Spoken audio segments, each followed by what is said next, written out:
This is EntreEd Talk, the podcast for entrepreneurial educators by entrepreneurial educators. We are your hosts, Toy Hirschman and Amber Ravenscroft. This podcast is created by the National Consortium for Entrepreneurship Education, or EntreEd for short. Hi, everyone, and welcome back to another episode of EntreEd Talk. I am super excited to be here today with Dr. Caron Zada. She is a social entrepreneur and social intrapreneur, and so we're going to learn a lot about what she's doing today. Prior to teaching college psych and innovation entrepreneurship courses, Caron's workplace ideals developed through experiences in family businesses, nonprofits, startups, and Fortune 500 organizations. Caron's formal education includes speech and hearing sciences, business administration, and industrial organization psych, otherwise known as the psych of the workplace, earned through traditional and non-traditional organizations of higher learning. I'm excited to get to talk about these exciting things. There are so many questions that I had, but before I dive into all of my questions, I do want to know about your trajectory in life and how you got to where you are today and a little bit more about, student Caron and where this path took you. It was not a straight line trajectory. It was very messy, and sometimes I didn't think it really made sense, or I wondered what was next. And, working in higher education, we like scholarly sources, but I'm going to tell you that this is an Oprah citation. And oh boy, okay. It was from the Oprah magazine, and it really hit me at one point about doing purposeful meandering through our lives. And so I think purposeful meandering is really what I've always been doing. And I always was dealing with a battle of doing creative and meaningful work and making money. Creative and meaningful, making money. And so a lot of the choices that I make, you can see me kind of going back and forth with that. And it really wasn't until I got my dream position that I didn't know I was heading for, teaching psychology for Paradise Valley Community College in Phoenix.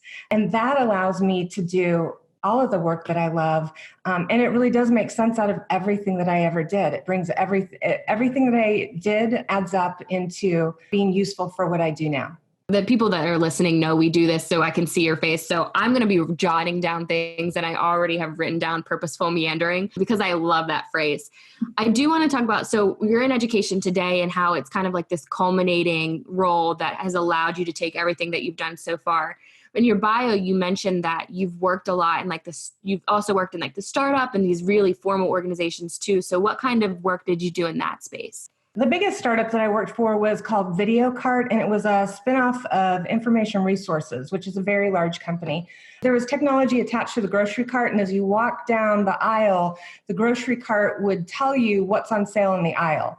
So it was to increase sales so you could do electronic couponing. So if Coca-Cola wanted to sell more Coke, they could drop a coupon on the video cart, and as you walked by the Coke in the beverage aisle, video cart coupon would fly up on the screen. So it was really fun, and it was a startup. We had tech things to overcome, but it was also very exciting. People around the country working on this new technology, something completely different in grocery stores. And so that was a really pivotal moment because they couldn't tell us what to do, step 1, 2, 3. We all had to figure it out and be good at what we did without training, without having done it before.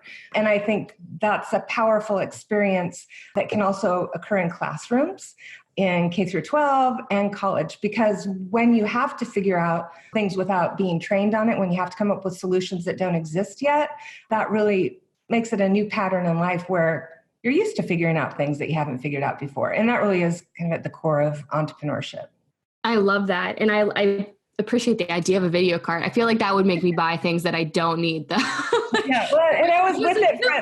I was with VideoCart for the startup and the shutdown. So it didn't quite make it, but it was an amazing adventure, and other things came out of that. So one thing really always does lead to another. I think that's really important though, that we understand that not every startup's going to be successful. And I think that's a lot of learning itself. And I love what you said about K-12 would really benefit from not knowing the path to get to an idea, because I feel like as people get older and they get into the workforce, that's something they really struggle with, especially when they're not exposed to that at K-12. And so giving them the opportunity to create the path themselves is a very important lesson to learn at that age, so that you do have that ability moving forward in the workplace. I love that.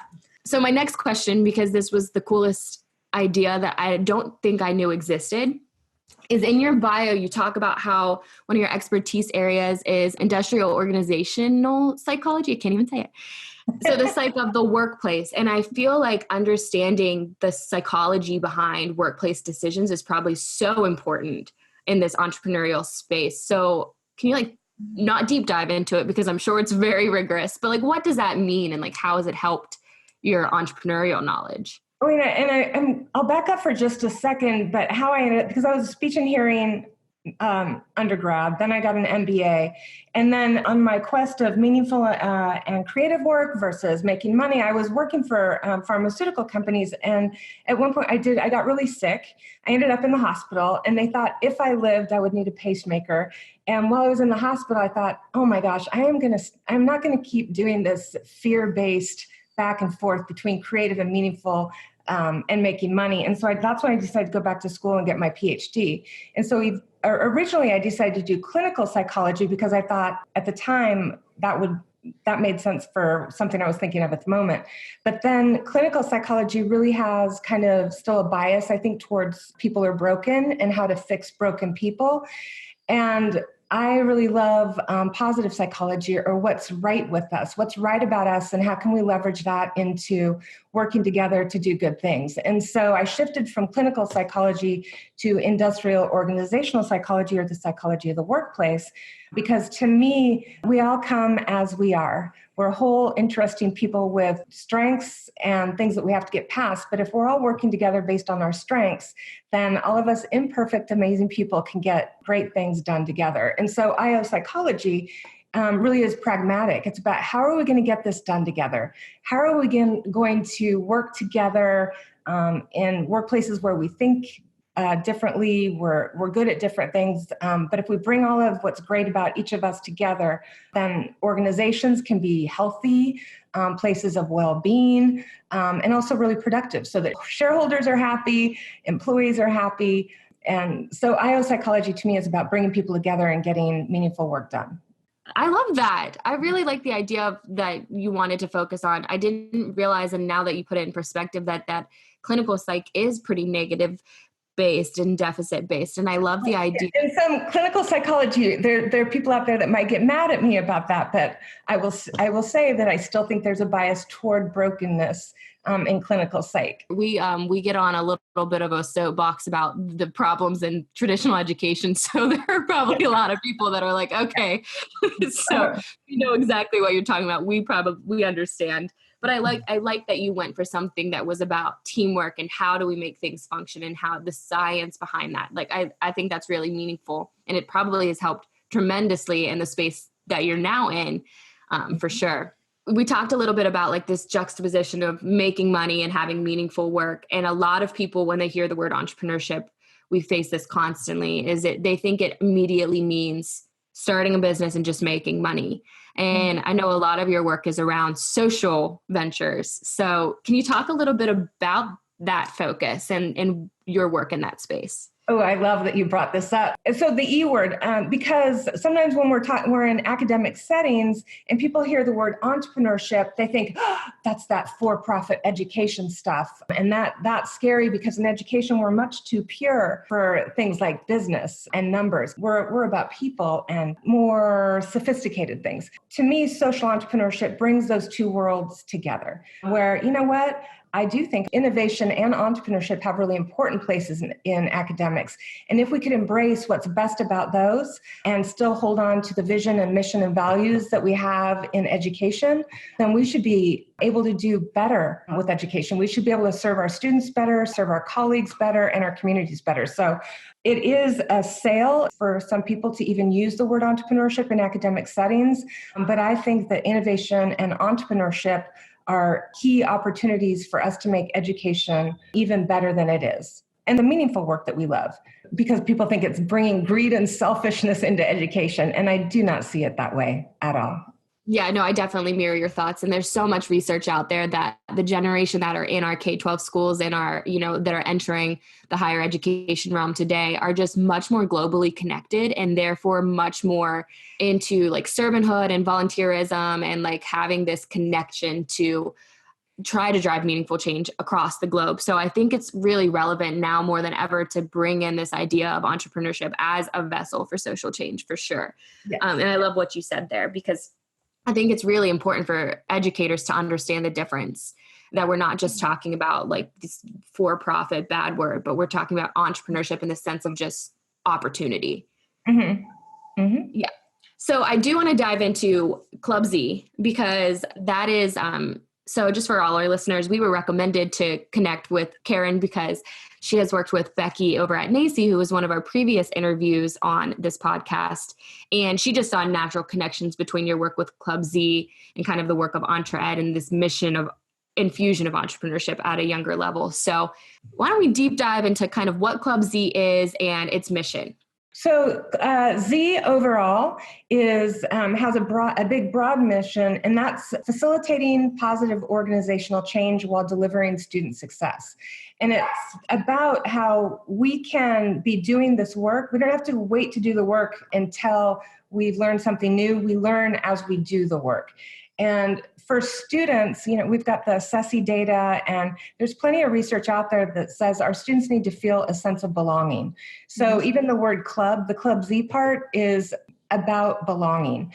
And we also know that to have a sense of belonging and even to engage students, we need to invite them many, many times, because some students will take the first invitation, but many students need to be invited 6 times or throughout the year or for 2 years.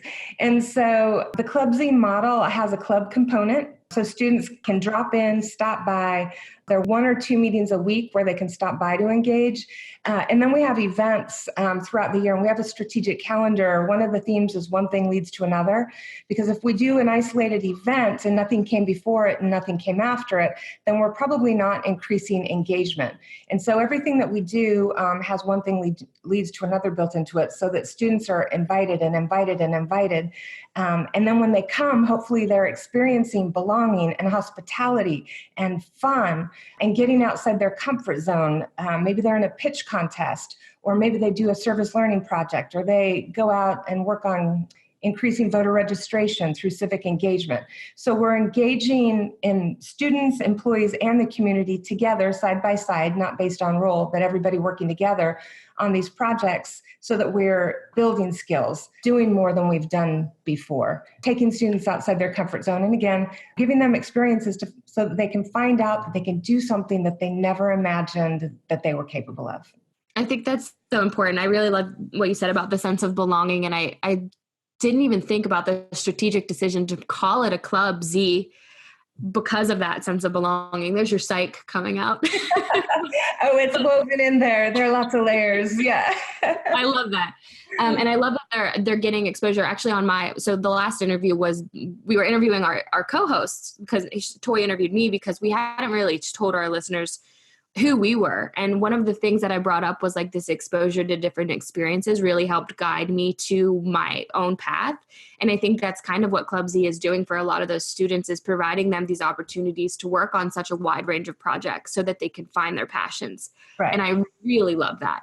I do want to talk about something that we face a lot in the world of entrepreneurship education initiatives, is the idea of how you evaluate their success in terms of outcomes. So I was wondering if you might dive a little bit into like, what do you consider a success in Club Z? Is there a story of a student that's really meaningful that you'd like to share? Well, I'll tell you, one of the other things that's built in, and this is IO psychology that's built into the Club Z model, is integrated, sustainable, scalable programming. And so as an assessment piece, if we initiate something new in education, we ask ourselves, is this integrative? Does it connect that which is not currently connected? Is it integrated? Are we designing a program as a whole, or are we creating another silo and a little individual a la carte project, which is really kind of a waste of resources? If we go through the difficulty of startup with an initiative, is it sustainable? And if we can already tell that the model isn't sustainable, why are we going through startup?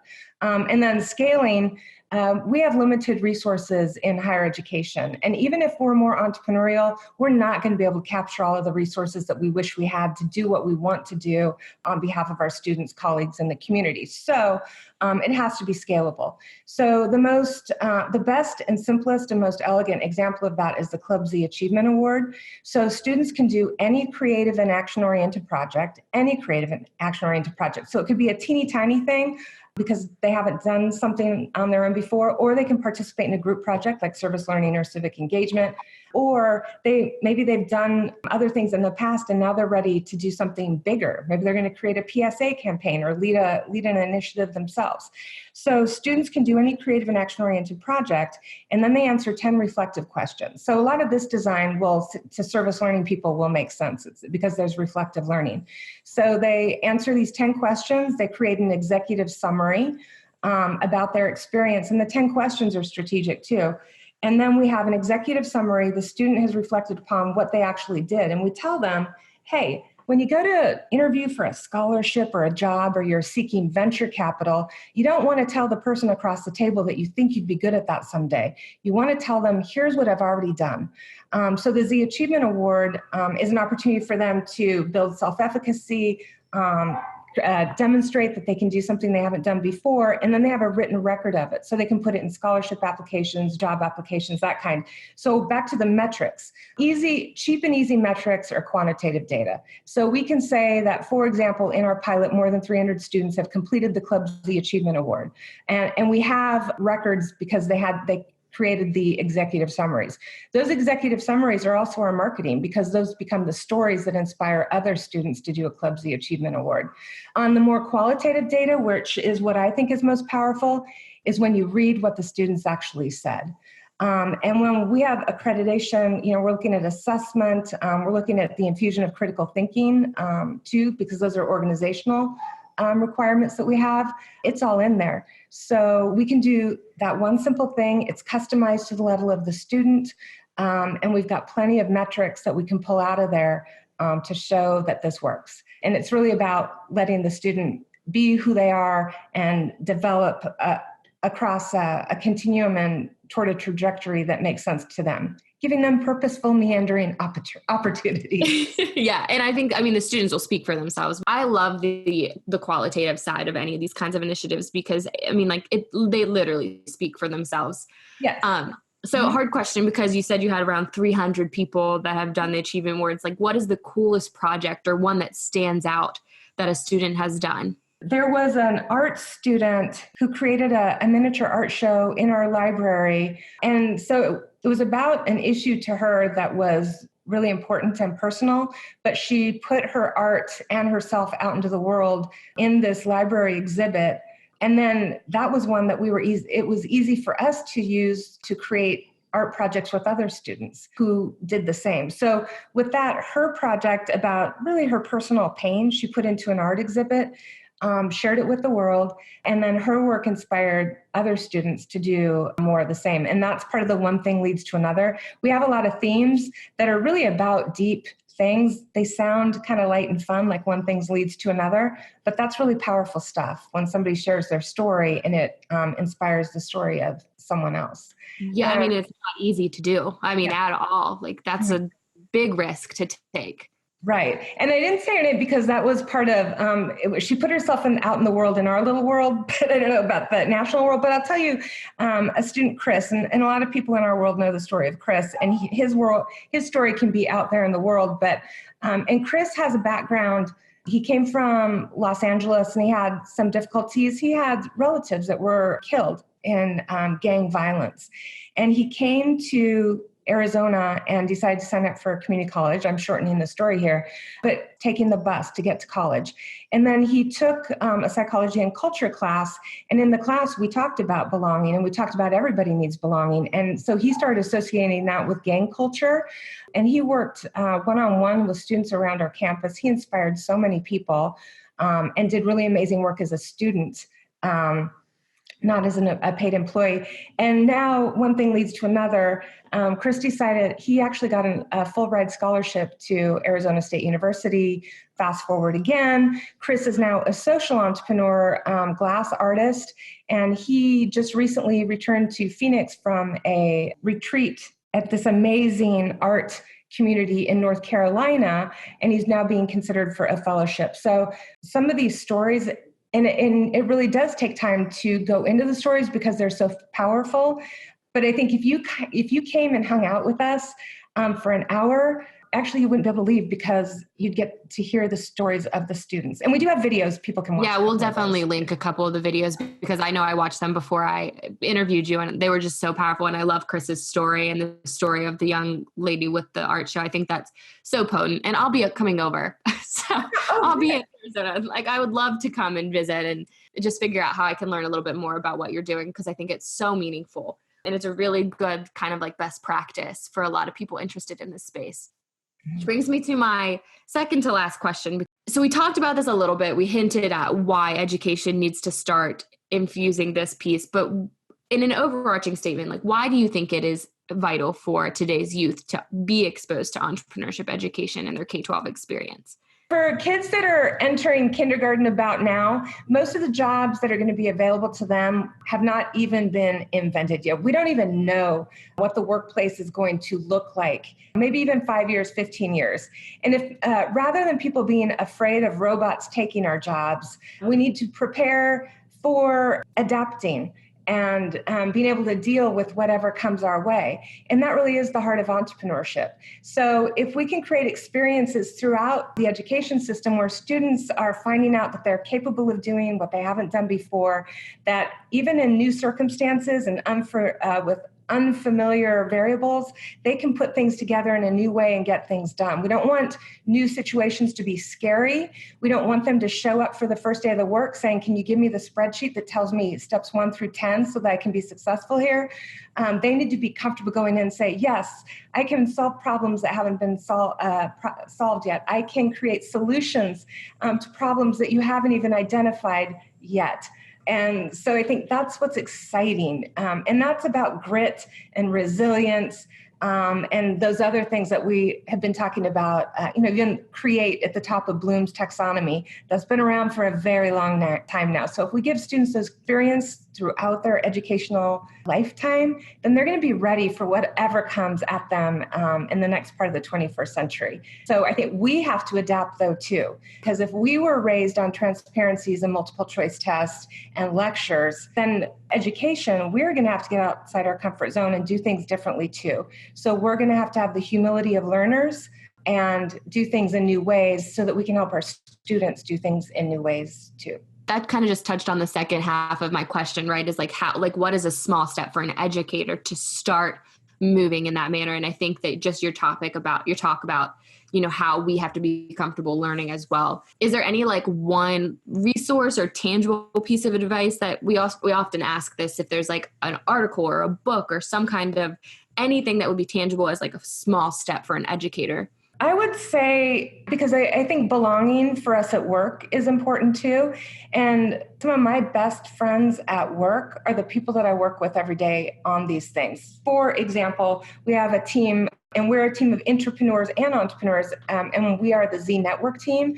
So John, Sheila, David, Bruce, and I work together. And I think when you find people to be brave with together, that makes it easier for us to learn, easier for us to try new things. So I would really say start with people who have other students actively engaged. Find other people who are willing to be humble and learn new things and not have perfect control over what's happening. Because those are really the people around us they're the innovators and the early adapters and those who have the heart of an entrepreneur. So I would say start with the people who you can work closely with and be brave and do this work together. I love how you tied back to belonging because I think that's really good advice. I feel like oftentimes we hear educators that feel like they're the lone wolf kind of driving this initiative forward in their communities. And so that can be really isolating. So trying to find your own sense of belonging in your own community to really build off of is so important. I think that's really strong advice. And I would go back to the facilitating positive organizational change while delivering student success. because in education, even when I worked for pharmaceutical companies, my perception was that it was much more collaborative. In education, with our hierarchy and master's degrees and PhDs, I think there is a lot of social influence to say, I did this is me, mine. And that undermines collaboration, that undermines innovation. So it won't only feel good to work with passionate, courageous people, it will help unlock some of the potential in organizations that's hidden with kind of bureaucratic culture. Oh yeah, 100%. And I love what you said about like working with passionate people, because none of my listeners know this, but you've been smiling the entire time you're talking, which is like really infectious, because typically like people talk, they don't have like a smile. It's pretty impressive that you can talk as well as you do with that big of a smile on your the whole time. I'm really impressed. But I think in terms of like creating that sense of community, we always like to ask our guests, because, you know, entrepreneurship is a really collaborative space. How could people get in touch with you if they're interested in learning more about your work, if they just want to kind of reach out and say, thank you for this because it was really meaningful to me? How could people connect with you? I'm easy to find. I'm not very good at Twitter, but I do have a Twitter account. I'm on LinkedIn. On the social entrepreneurship side, my website is caronzart.com. And if you just Google Paradise Valley Community College in Phoenix, Arizona, or the Maricopa Community Colleges, you will find us. You will find our team of people, and we are collaborators, and we're happy to help anyone, even if you just need encouragement to say, yes, keep going, do this work. It really does matter. Okay, perfect. Well, we'll be sure to link everything and make sure that whenever we post this, it'll be connected to you. But thank you so much. This has been super, rewarding and meaningful to me personally. Like, I think I've had a lot to think about and how to grow myself even more as a social change agent. So thank you. And I hope our listeners enjoy it as well. Thank you, Amber.